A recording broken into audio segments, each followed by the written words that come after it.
First question is for Barry Babb. Barry, what qualifications do you think are necessary to be sheriff of Fayette County? I believe the most important thing is being able to recognize the talent that's in your office and apply it. I also believe that you're never satisfied with the skills that you possess today, that you're always looking to improve. I think you have to genuinely care about people, not just in your department, but you have to genuinely care about the people in the county. I expect more of me than somebody else will, and I couldn't afford to fail as sheriff. You don't focus on yourself, you focus on your people. And I believe the work environment that you should have is an environment where you allow your people to do the position that they're required to do, that you equip them, you train them, you let them do the job.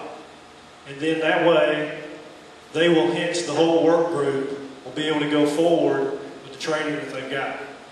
Okay, this question is from the audience, and this is for Wayne Hanna.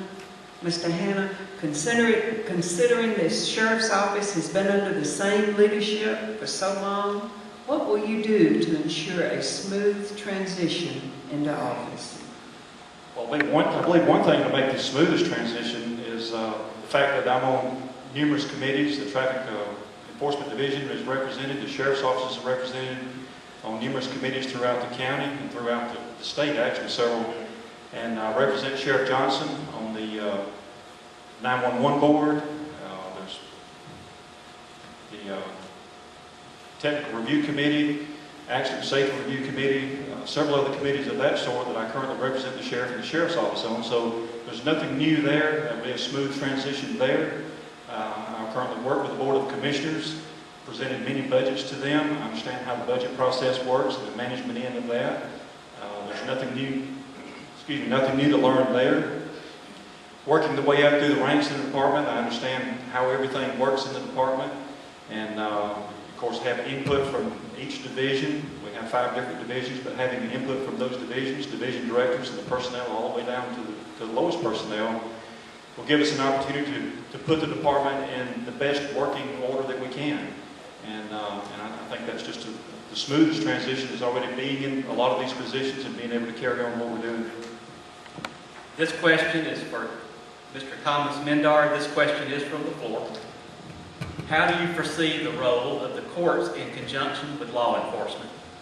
In what manner, I'm sorry? You're talking about what the effect they have on law enforcement? That's all it has. I'll read it again. How do you foresee the role of the courts in conjunction with law enforcement? Well, we got to work with them tightly. We got to work with the DA and make sure the district attorney works with us and understands which cases are, we need to pursue. With the Solicitor's Office too, we need to protect the courts. I know that's a big job of the Sheriff's Department. Basically, you need programs like in the jail.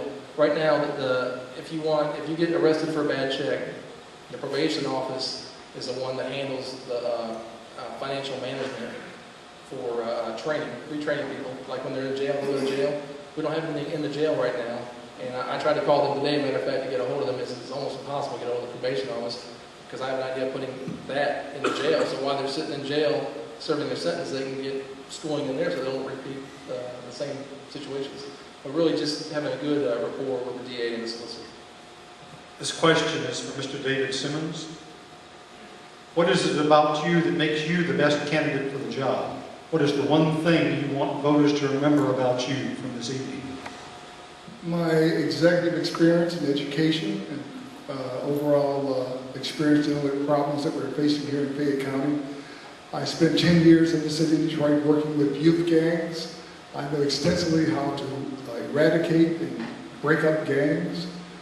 For 4 years, I ran our crime prevention section. In that capacity, I coordinated activities of 30,000 citizens, volunteers in the city who helped us patrol and fight crime.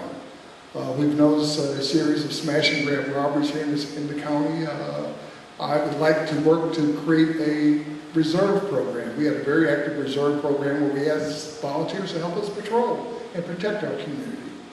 My background in dealing with special crimes unit, I commanded that unit for several years. In that capacity, I have supervised and oversaw the arrest of thousands of very dangerous felons in the city of Detroit. Felons similar to the type that kidnapped and robbed and kidnapped that businessman here a few days ago. I have coordinated burglary task force operations, similar to the burglars that are breaking in and stealing our air conditioning systems from our churches. You may recall on June 12th, Liberty Baptist Church had 15 air conditioning systems stolen overnight.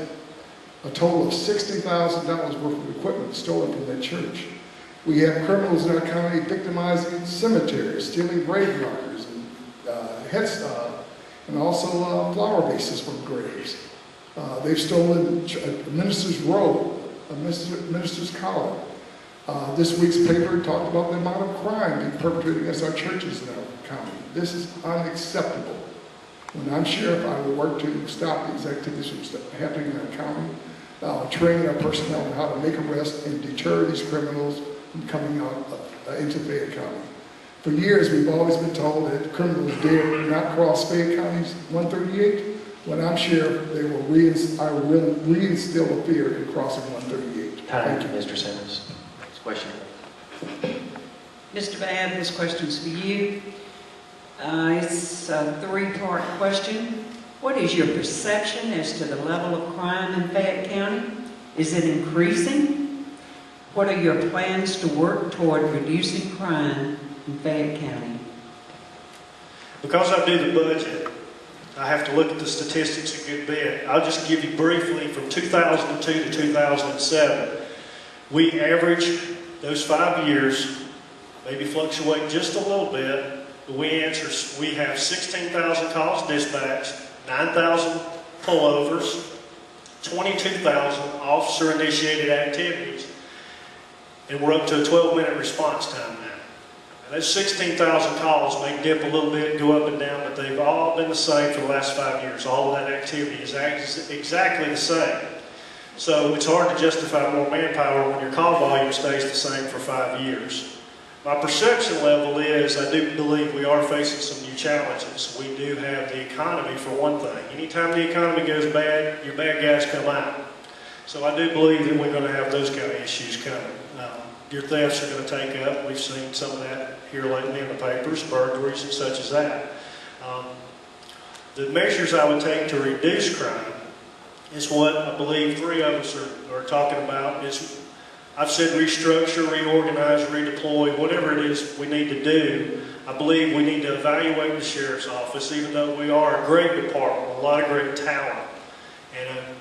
But we can look at every position, reevaluate our situation, and I believe that we can put some more sworn officers on the street.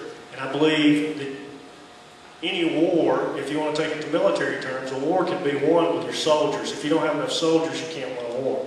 People have asked me on the street a lot here lately, can you build a wall? And I believe I could build a wall with more officers. I would love to put more officers up there. Another way I would like to reduce crime is a north precinct. I believe that area of the county is not congested enough that we could justify a precinct. And there's ways to do that without increasing taxes. There's ways to do a precinct without increasing taxes.